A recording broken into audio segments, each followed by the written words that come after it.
香菇我们先来把根部给它切掉，然后在上面给它开个十字花刀。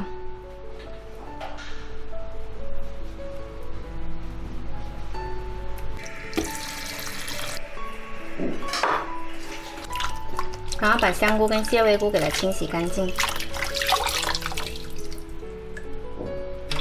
再来掰几颗白菜，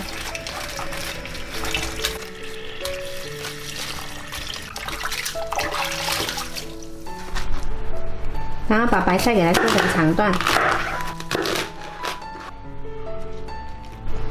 再来切几块炸豆腐，把它切成小块，用水豆腐也可以。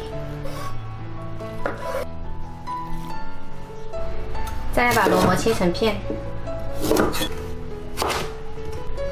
切好的萝卜先给它码在砂锅底部，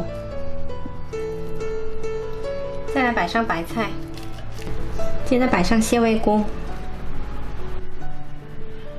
给它摆上豆腐，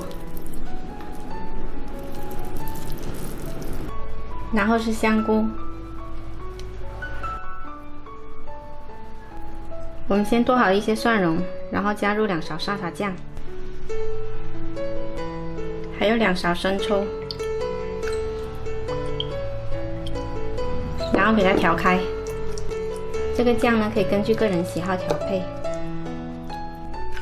调好了酱给它淋上来，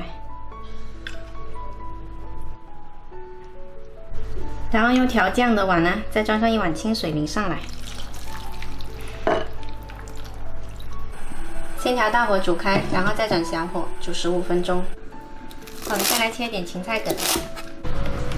这一盒是我在超市买回来的肥牛，一盒30多块钱了，我已经提前解冻开了。好了，15分钟到了，来把肥牛放进来，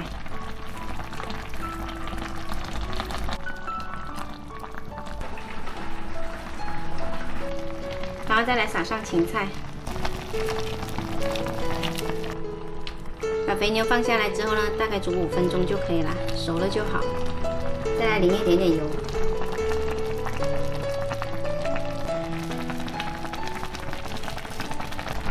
最后来一点芹菜叶，我们这一锅特别鲜美的菌菇肥牛包就做好啦。喜欢的话可以试一下。这里面有肥牛，有白菜，还有萝卜豆腐。一锅就齐了，有肉有菜。今年天气预报说要下大雨，全市都停课，结果天气挺好啊。